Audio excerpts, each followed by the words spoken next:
Welcome to the Restricted Handling Daily Intel Brief. This is what's been going on in Iran and the Middle East in the past 24 hours. Let's start in Doha. Right now, Doha is functioning less like a negotiation table and more like a translation layer between three different realities. The U.S. is sending senior envoys tied to the administration's Iran track, with expectations of high-level coordination and movement on the ceasefire memorandum. Iran, on the other hand, is publicly insisting there are no scheduled direct talks at all.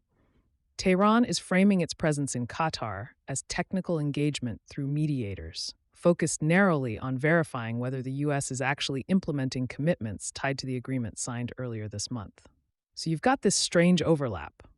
One side is signaling diplomacy, the other is signaling verification and compliance monitoring. Qatar is sitting in the middle, trying to keep the entire structure from snapping apart while also not forcing a formal meeting that may not even exist in the same way depending on which capital you listen to. And that mismatch is not just messaging confusion, it's actually the core problem underneath everything else right now. Because the same split shows up when you look at the Strait of Hormuz. Iran continues to push a very specific interpretation of what comes next. Tehran is asserting that it should manage maritime traffic through the waterway, potentially establish service fees or routing rules, and enforce compliance through designated corridors closer to its side of the strait.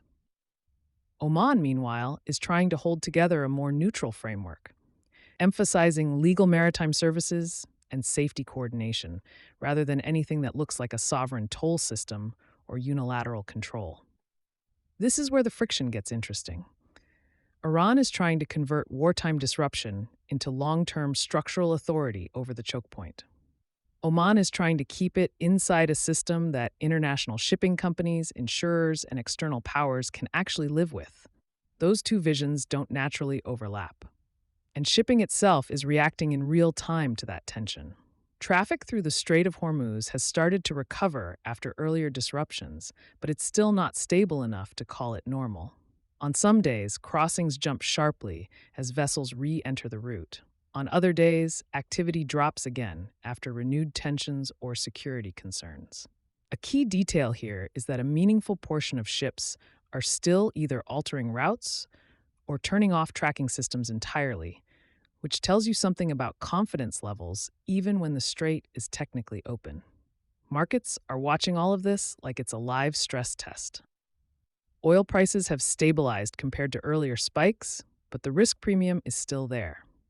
Traders are essentially pricing in the idea that nothing about this is resolved, just temporarily contained.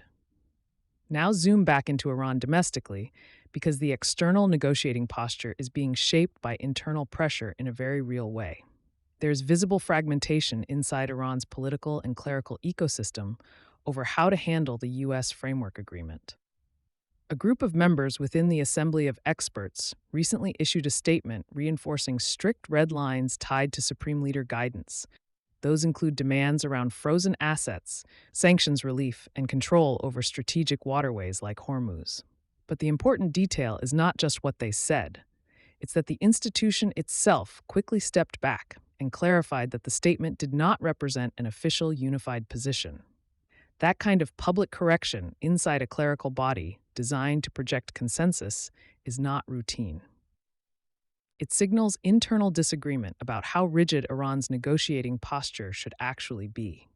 At the same time, President Pezeshkian is operating in a very different lane. He's actively trying to stabilize the domestic narrative around the agreement, meeting senior clerics and framing the deal as an economic opening.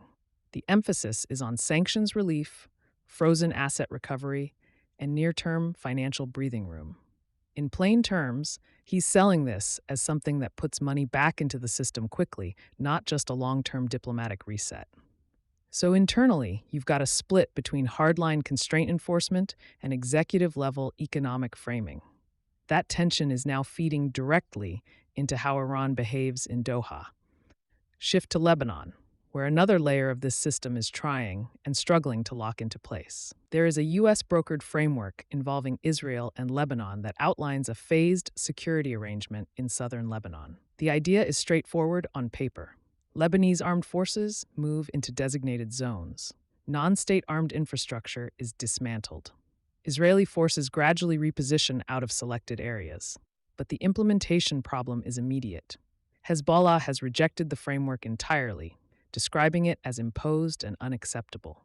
Lebanese political actors aligned with Hezbollah are warning that pushing implementation could trigger serious internal instability.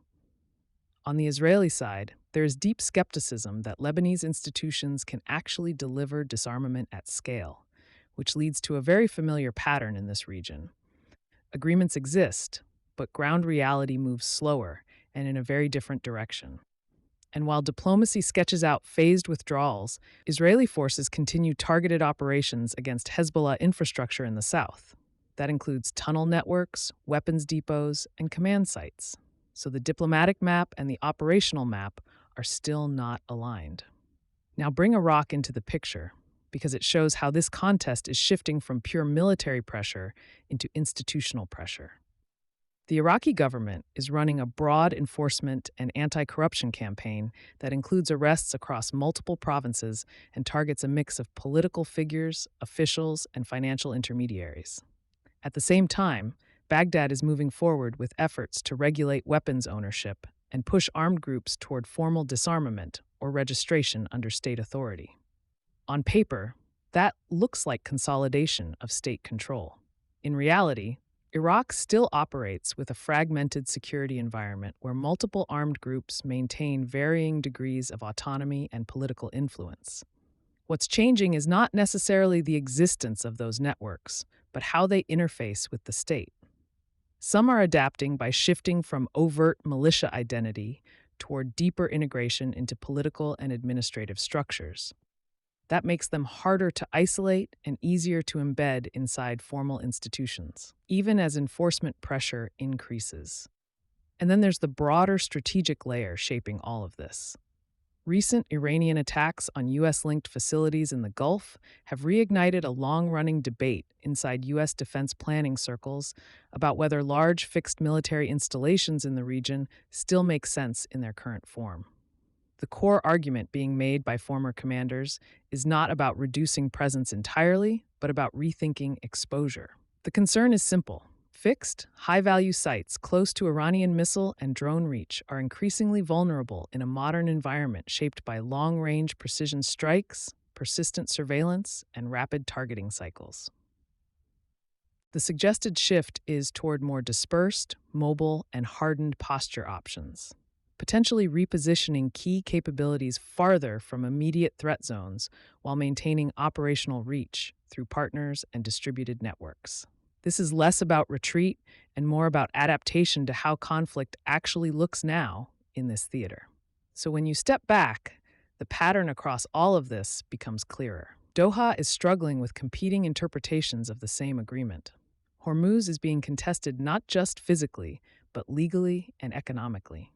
Iran is managing internal disagreement over how hard to push its leverage. Lebanon is stuck between diplomatic design and military reality. Iraq is undergoing institutional pressure that is reshaping how influence works rather than eliminating it. And U.S. force posture is being reevaluated under the assumption that the old basing model is increasingly exposed. Thanks for listening and helping grow this community.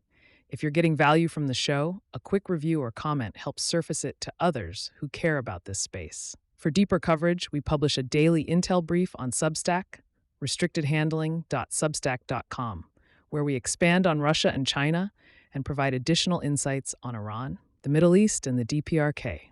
Have a great day.